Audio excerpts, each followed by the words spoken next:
Watch the kids again, Mom commanded on Christmas Eve with 8 cousins arriving. You have nothing else to do anyway.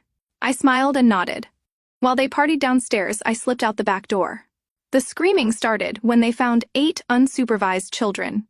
Growing up, I thought every family had one person designated as the permanent babysitter. That person was always me. From age 12 onwards, every family gathering meant the same routine. Adults would disappear to enjoy themselves while I managed whatever children were present. Birthdays, holidays, graduation, anniversaries. If kids needed watching, I was automatically volunteered. Sarah is so good with children. They'd say as if being good at something meant I should do it for free forever. She doesn't mind. She loves kids. Nobody ever asked if I actually loved spending every social event chasing toddlers around while everyone else relaxed with wine and adult conversation. The pattern started innocently enough. When I was 12 and my cousin Jake was born, I helped Mom watch him during family dinners. She praised me for being such a responsible big girl, and I felt proud. By 13, I was watching Jake plus his older sister Emma during every gathering. By 14, it was Jake, Emma, and 2 more cousins. The number kept growing as my relatives had more children, but my role never changed. Sarah will watch them became the automatic response to any childcare need going to a restaurant. Sarah watches the kids in the play area, adult party at someone's house. Sarah sets up camp in the basement with all the children. Wedding reception, Sarah misses the ceremony to babysit in the hotel room, then spends the reception keeping kids quiet in the corner. I never received payment.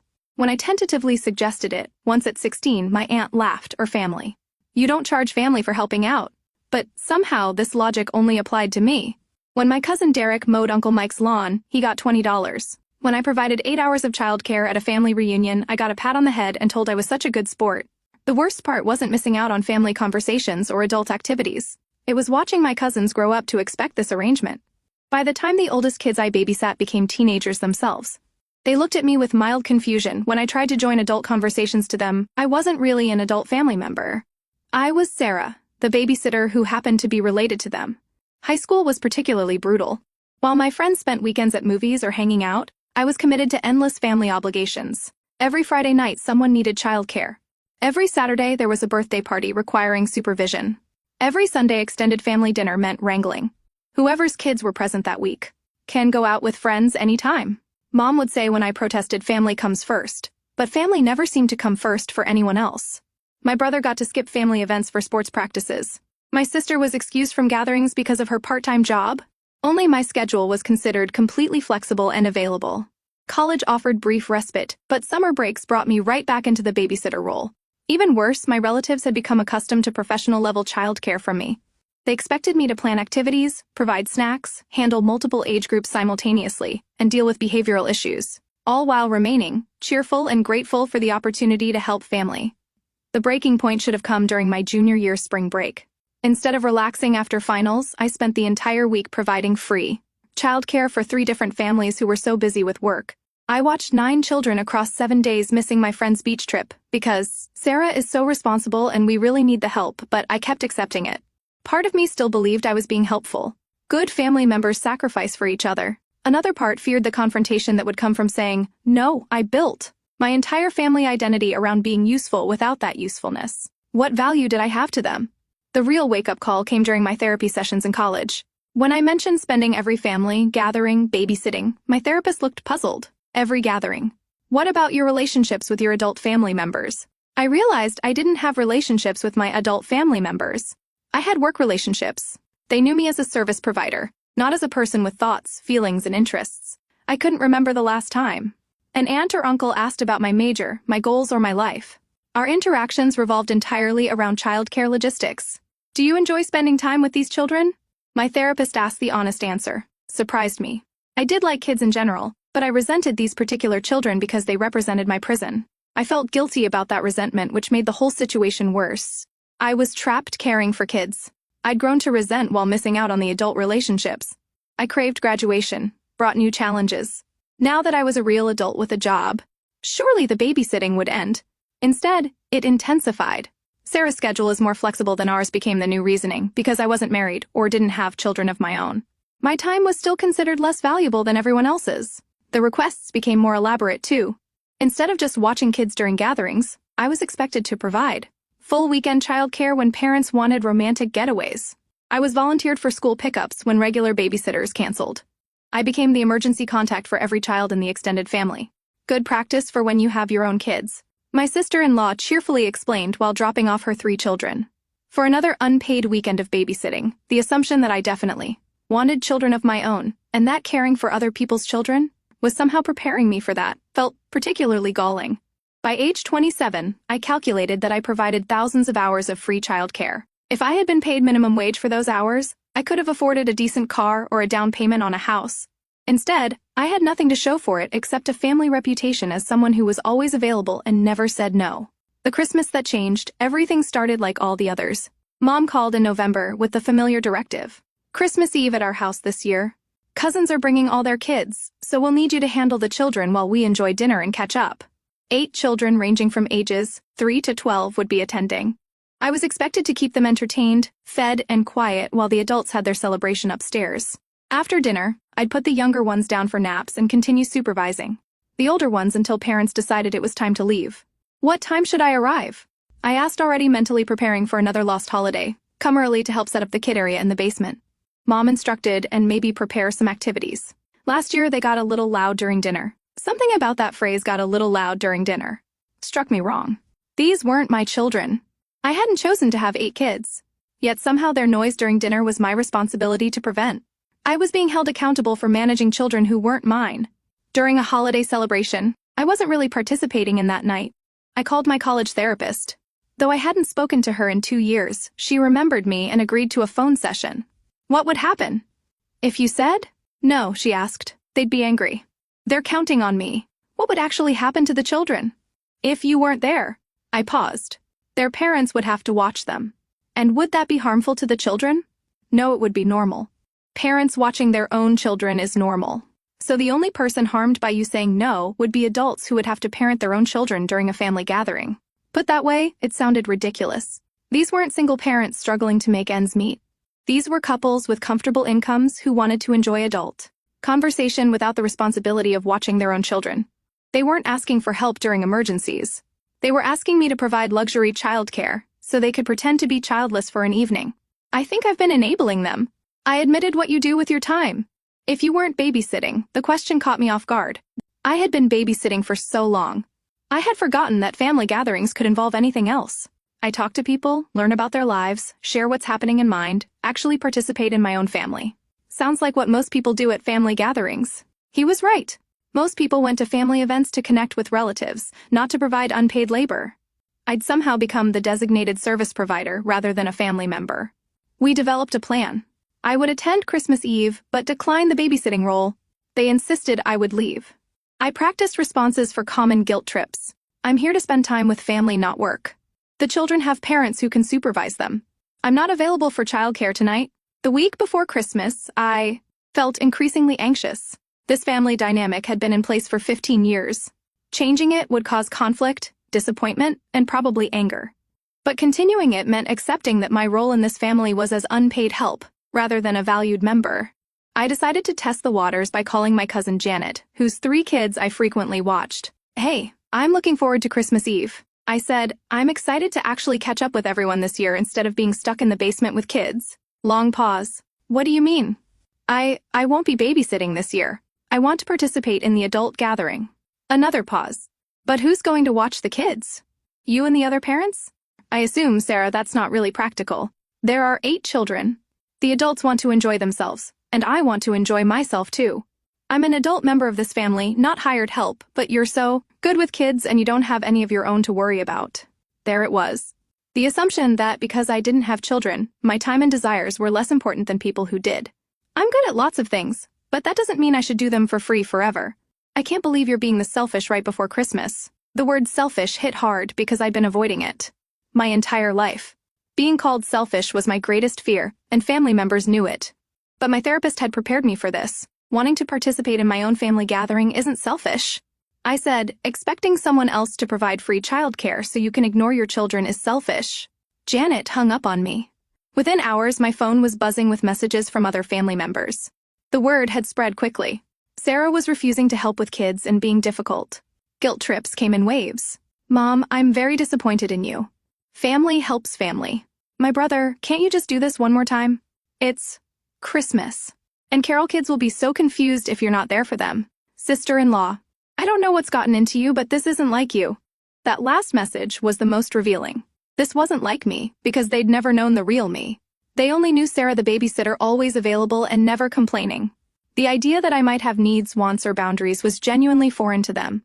Christmas Eve morning, I woke up with a clear head. I dressed, nicely wrapped the gifts I bought for the adults. I'd stopped buying gifts for the 8 children years ago when I realized their parents never reciprocated and prepared for a normal family gathering. The plan was simple. Arrive at the usual time, socialize with adults, eat dinner with everyone else, and leave at a reasonable hour like any other family member. If someone tried to direct me toward childcare duties, I would politely decline and redirect the conversation. I arrived at 4 p.m., as requested. The house was already chaotic with children running around while adults tried to have conversations over the noise. I could see the expectation in everyone's eyes. Surely now I would swoop in and remove the children from their space. Instead, I hung up my coat and walked into the living room. Hi everyone. How was your drive? Uncle Pete? Janet? I love your haircut. Mom appeared at my elbow within minutes. Sarah, the kids are getting pretty wound up. Maybe you could take them downstairs and get them settled. I'm not babysitting tonight. I'm here to visit with family. How's your new job going? Uncle Pete. The room went quiet except for the children's noise. I could feel stares, but I kept my attention on Uncle Pete, who looked confused by the sudden focus on his job. Sarah, Mom said more firmly. We've talked about this. Cousins are counting on you. Cousins are welcome to handle their own children. I said cheerfully. Janet, how's the new house working out? Janet wasn't interested in discussing her house. Sarah, this isn't fair. We planned around you being available. I never agreed to be available. You assumed I would be the tension was thick enough to cut, but I maintained my pleasant demeanor. I was having the family gathering. I'd always wanted talking to adults about their lives. Sharing updates about my job, discussing holiday plans, felt wonderful. The children, meanwhile, were becoming increasingly disruptive without their usual handler. Parents kept glancing at me expectantly, waiting for me to cave and take over. When I didn't, they were forced to actually parent. Tommy, stop hitting your sister. Emma, indoor voice, please. Jake, get down from there. It was chaos, but it was their chaos to manage. I wasn't responsible for their children's behavior or their inability to control them in social situations. Dinner was announced at 6 p.m., took my usual seat at the adult table, something I hadn't done in years. Previously, I would have been in the basement feeding the children first, then grabbing a plate to eat alone while continuing to supervise. Where are the kids going to sit? Someone asked kids' table like usual. Mom said, gesturing toward the smaller table set up in the dining room corner. But who's going to help them with their food and keep them quiet? All eyes turned to me again. I smiled and shook my head. Their parents. I imagine what followed was the most chaotic family dinner in recent memory. Parents had to take turns getting up to help their children, cutting food, cleaning spills, and managing noise levels. Conversations were constantly interrupted by parenting duties. For the first time in 15 years, I ate a hot meal while it was still hot. I participated in adult conversations without constantly monitoring children in my peripheral vision. I felt like a family member instead of staff. The breaking point came around 8 p.m. The adults were trying to enjoy coffee and dessert. The children were melting down from overstimulation and sugar crashes. 3 kids were crying, 2 were fighting, and the older ones were running around unsupervised. This is ridiculous, my cousin Derek announced. Sarah, just take them downstairs for an hour. Can't even hear ourselves, think. No, I said simply. Do you mean I know? I'm not babysitting tonight. I'm here as a guest, just like you, but the kids need supervision. Then supervise them. They're your kids. Derek's face turned red. You're being incredibly selfish. Christmas Eve. It's Christmas Eve, and I'm trying to enjoy it with my family? Your children's behavior is your responsibility, not mine. The room erupted. Multiple family members started talking at once, all variations on the same theme. I was being unreasonable, selfish, and ruining Christmas. How could I sit there enjoying myself while children needed attention? But one voice cut through the chaos. My cousin Mark, Janet husband? What? He's right. These are our kids. Why should Sarah spend every family gathering working while we relax? Janet shot him a death glare? Mark, not now. No, seriously. When did we decide it was Sarah's job to raise our children during family events? I feel like an ass now thinking about it. Uncle Pete cleared his throat. Sarah has always been so good with them. Being good at something doesn't mean you should be forced to do it for free forever. Mark continued. Sir, I'm sorry. We've been taking advantage of you for years. His words broke something open in the room. See recognition dawning on some faces. Not all, but some. They were realizing how unfair this arrangement had been, but others doubled down. If Sarah won't help, then we should just leave. Janet announced, "Kids, get your coats." "Actually," I said, standing up, "I think I'm the one who should leave. You all clearly have some things to work out regarding childcare expectations." I gathered my coat and purse while arguments continued around me. Some family members were apologizing, others were defending the old system. Parents were trying to manage their overstimulated children. As I reached the door, Mom followed me. "Sarah, please don't go. Can't you just help out this one last time?" "Mom, there will always be one last time as long as I keep saying, yes, I love. You and I love this family, but I'm not the designated babysitter anymore. But what are we going to do with all these kids?" "The same thing. Every other family in America does. Parents will handle their own children." I drove home feeling lighter than I had in years. My phone buzzed constantly with messages, some apologetic, others angry, most confused. Turned it off and spent Christmas Eve reading a book in peaceful silence. Christmas Day brought a flood of messages. Some family members expressed genuine remorse for taking advantage of me. Others remained angry, insisting I had ruined Christmas and was being selfish and ungrateful. A few parents admitted they'd never realized how much work managing children actually was when you couldn't hand them off to someone else. The most telling message came from my 10-year-old cousin Emma. "Why didn't you play with us yesterday? I missed hanging out with you." It broke my heart because I realized the children had suffered too. They had grown attached to me as their special family member. Not understanding that I was missing out on relationships with everyone else. The system had been unfair to all of us. I wrote back, "I love spending time with you, Emma, but I want to spend time with your mom and dad and everyone else too. Maybe next time we can all play together." Over the following weeks, the family slowly adjusted to new dynamics. Some gatherings became less child-friendly as parents decided it was easier to hire actual babysitters. Other events became more inclusive activities that worked for mixed age groups rather than completely segregating children. A few family members never forgave me for changing the rules and stopped inviting me to their events. Initially, this hurt, but I came to realize these weren't relationships I'd lost. They were work arrangements that had ended. These people had never valued me as a person, only as free labor. Family members who mattered found ways to include me as an adult. We developed new traditions and deeper relationships. I started hosting smaller gatherings where children were welcomed but parents remained responsible for them. These events were more enjoyable for everyone, because no one person was overwhelmed with childcare duties. 6 months later at Easter dinner, something wonderful happened. I was having a conversation with my aunt about her recent trip to Europe when her 5-year-old son tugged on her sleeve. "Mom, I'm bored," he whined without missing a beat. She turned to him. "Find something for you to do, sweetie." She excused herself from our conversation, handled his needs, and returned a few minutes later. "Sorry about that," she said. "You were saying about the museums in Rome?" It was such a small moment, but it represented everything I'd been fighting for. A parent, taking responsibility for their child without expecting someone else to handle it. An adult conversation that could be interrupted and resumed. A family gathering where everyone participated according to their actual relationships, not assigned roles. I learned that boundaries aren't selfish. They are necessary for healthy relationships by refusing to be the permanent babysitter. I forced my family to see me as a complete person rather than a service provider. Some relationships couldn't survive that adjustment. The ones that did became stronger and more genuine. Children adapted too. They learned to form relationships with their parents and other family members, instead of relying on one person for all their entertainment and attention. They discovered that family gatherings could be fun even when everyone had to take responsibility for themselves. My story isn't about hating children or being unwilling to help family. It's about recognizing when helping has become exploitation, when saying to unreasonable requests means saying no to your own needs and relationships.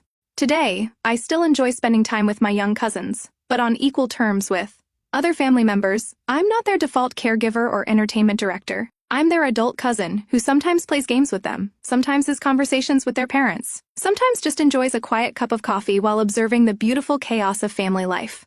The best part, when I do interact with the children now, it's because I want to, not because I have to. That makes all the difference for them. And for me,